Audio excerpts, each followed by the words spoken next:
Welcome to our show, selections from the Gnostic Hammadi library, the Gospels of Thomas and Philip, part 2 of 2, on words of wisdom.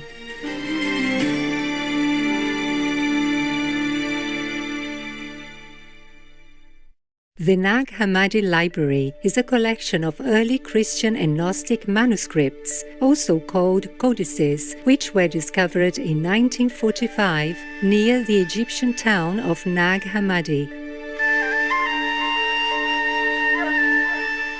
The writings in these ancient books date back nearly 2,000 years. Their discovery and translation have helped scholars to re-evaluate early Christian history and the nature of Gnosticism, an approach that is emphasized in these texts.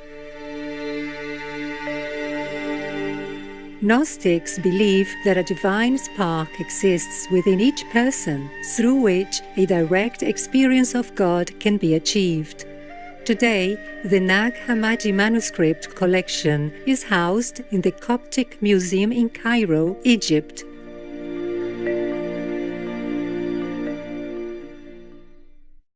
The Gospel of Thomas, the parable of the hidden treasure.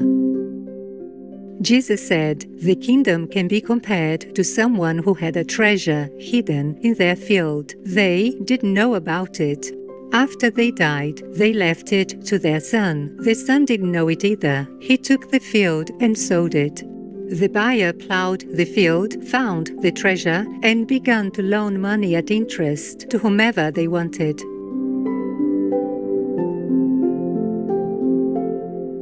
Riches and renunciation.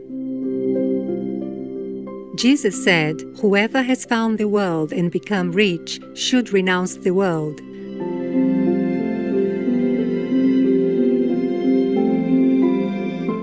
Those who are living won't die. Jesus said, "The heavens and the earth will roll up in front of you, and whoever lives from the living one won't see death." The kingdom is already present. His disciples said to him, "When will the kingdom come?" It won't come by looking for it. They won't say, "Look over here," or "Look over there." Rather, the Father's kingdom is already spread out over the earth, and people don't see it.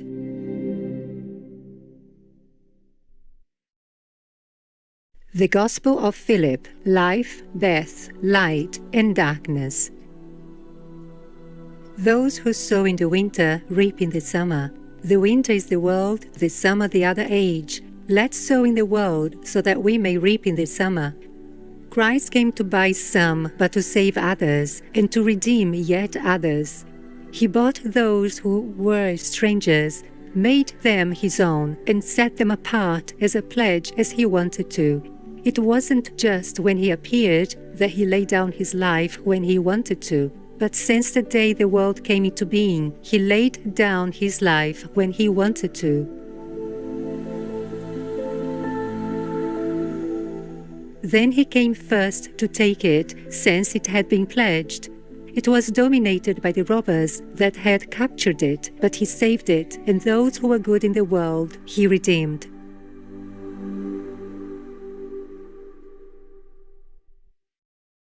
Names. The names that are given to those who are worldly are very deceptive, because they turn their heart away from what's right to what's not right. So also with the Father, the Son, the Holy Spirit, the life, the light, the resurrection, the church, and all the others, they don't think of what's right, but think of what's not right, unless they've learned what's right.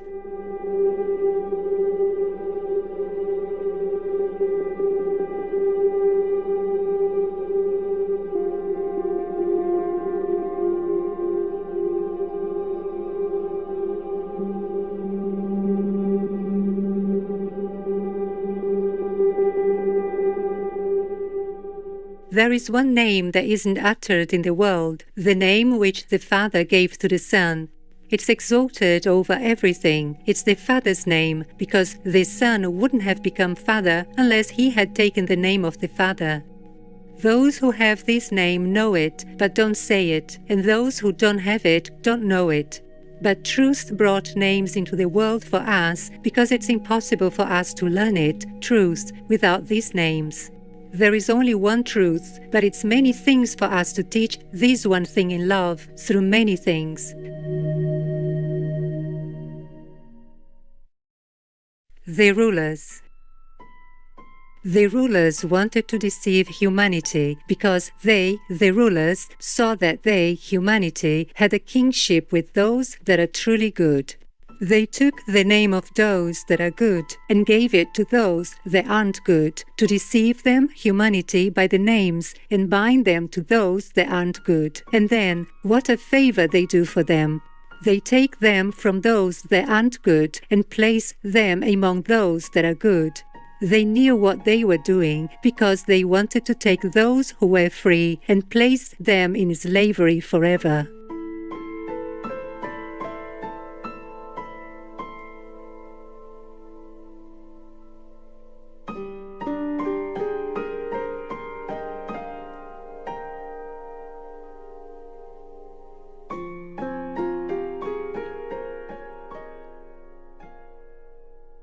The rulers thought they did what they did by their own power and will, but the Holy Spirit was secretly accomplishing everything it wanted to through them.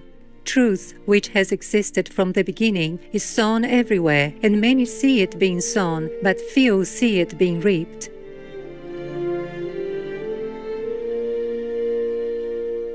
The resurrection. Those who say that the Lord died first and then arose are wrong because he arose first and then he died. No one will hide something great and valuable in a great thing, but often someone has put countless thousands into something worth only a penny. It's the same with the soul. A valuable thing came to be in a contemptible body. Flesh and blood won't inherit God's kingdom. What is it that won't inherit? That which is on us. But what is it too that will inherit? It is Jesus' flesh and blood. Because of this, he said, "Whoever doesn't eat my flesh and drink my blood doesn't have life in them." What's his flesh? It's the Word, and his blood is the Holy Spirit. Whoever has received these have food, drink, and clothing.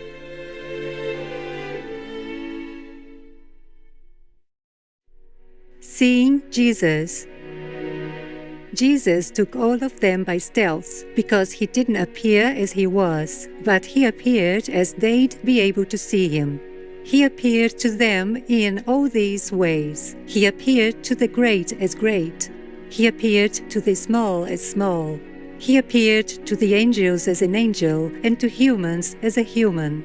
So his word hid itself from everyone. Some did see him, thinking they were seeing themselves. But when he appeared to his disciples in glory on the mountain, he wasn't small. He became great, but he made the disciples great too, so that they would be able to see him as great.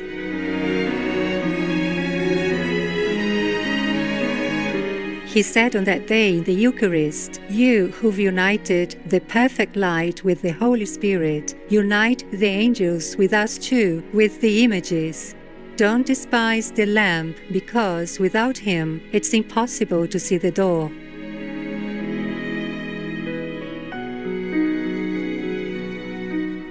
For more information, please visit gospels.net. Making war? Sure, show them that you have no IQ to do anything constructive for the world except to kill for a living. Courteous viewers, it was a pleasure to have your company today.